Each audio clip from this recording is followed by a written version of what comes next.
My peaceful warriors, I decided that today was a good day to talk about your hypersensitive nervous system.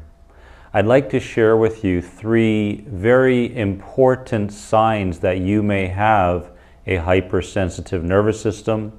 And at the end of this video, I want to give you the key in order to getting on the road to recovery around this and putting it all behind you once and for all. So let's dive in.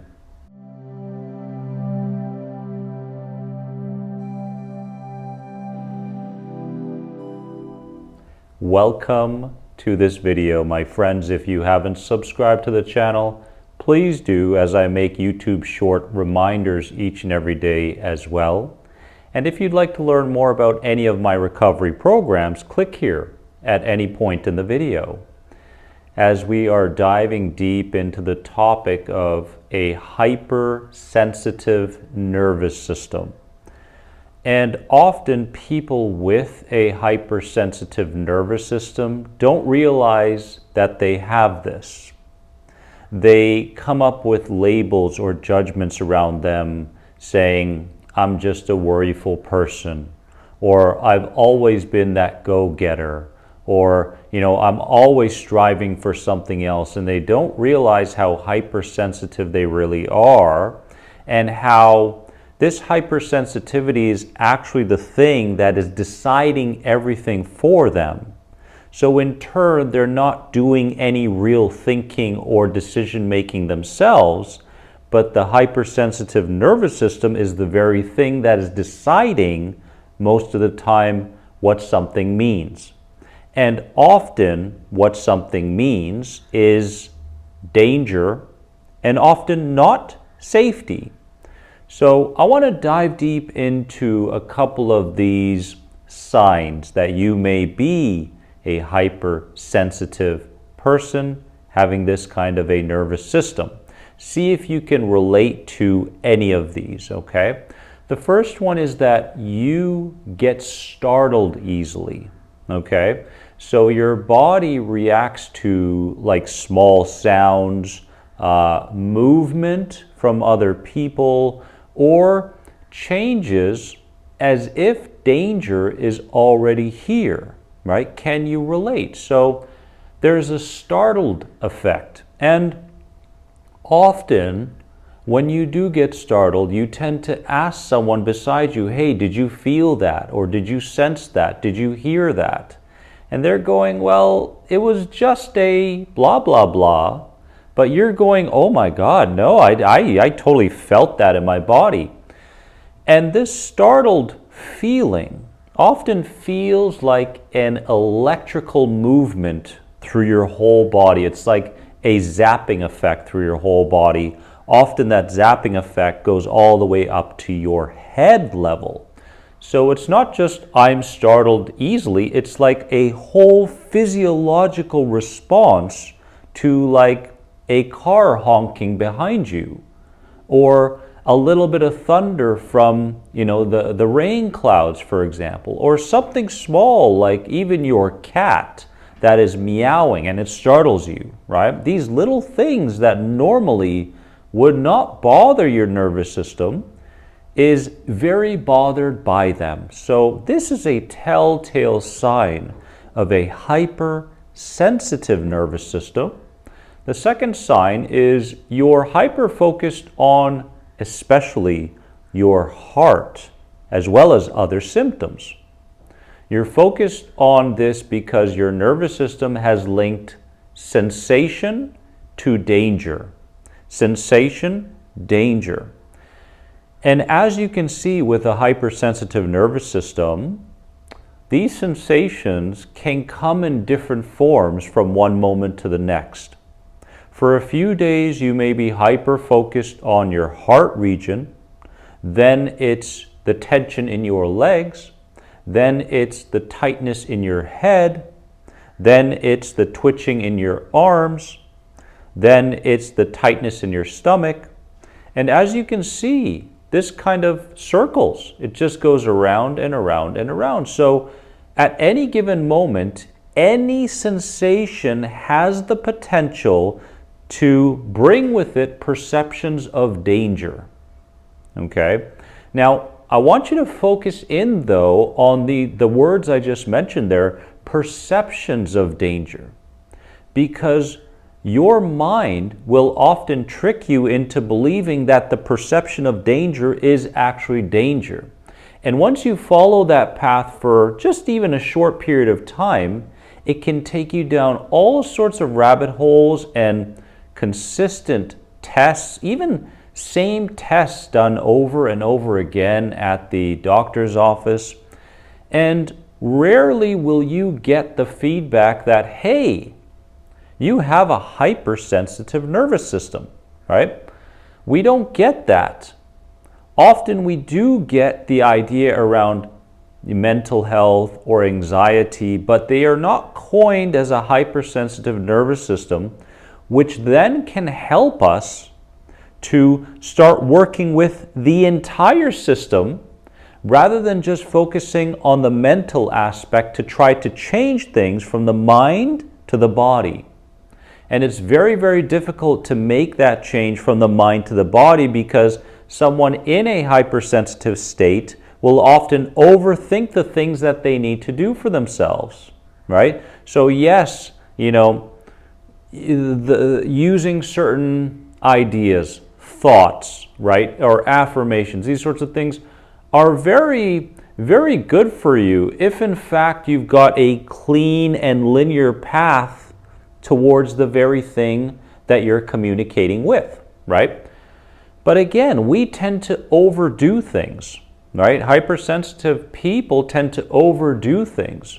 So you take this little thing and you say it to yourself or you think it, and all of a sudden you feel like you need to do it like 1,000 times over and over again for the rest of the month, or else it's not going to work for you, which is just another way that your system gets you to focus on trying to over-control something, therefore keeping you in a hypersensitive state. So often the things that you are positively trying to do for yourself are working against you and not for you, right? As you can see. And the third very important sign, at the end of this video, I'm going to give you the key to reversing this, okay? But right now we're talking about the third sign of a hypersensitive nervous system is that you have a fear of movement, okay? Where you feel you cannot do even the simplest things around the home, right? So even simple movements start to feel unsafe. Walking upstairs, showering, cleaning things, driving, or even getting up too quickly, right? And we can develop such a fear of movement, and that fear of movement connects to the fear of what may happen to the heart region, and yada, yada, yada. The story goes on in circles and circles, right? When in truth, your system wants you to continue to fear movement because it wants to keep you stagnant. Your system, your hypersensitive nervous system, wants to keep you in one place.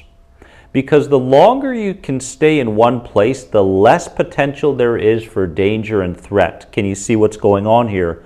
Why it's doing this, right? So when you start to move and you clean things and whatever, you may get this huge bout of incredible burnout feelings or fatigue feelings. Or you may get this incredible headache or even migraine or jelly legs or whatever physical symptom. And if it's not a physical symptom, it's an idea. Like, am I pushing this too much? Did I go too far? Is this going to backfire later on, right? Can you relate? Comment below. And so we get intertwined, get stuck in these cycles, these mental, physical, emotional cycles, and we must begin to see beyond them and go, that's the system trying to keep me stagnant and in one place because it's trying to overprotect me from potential danger, right? So again, yes, If you have a fear of movement, it could very well be connected to the hypersensitive nervous system. Now, I want you to live by these words that I'm going to share with you right now. I want you to live by them. I want you to act in line with them. I want you to feel into them so deeply that anything else that tries to pull your attention here or there, I'm right here with these words. The words are, I can live with this. I can live with this. I can live with this.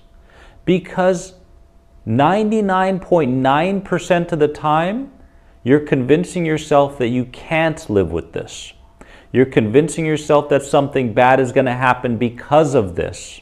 You're never going to overcome this.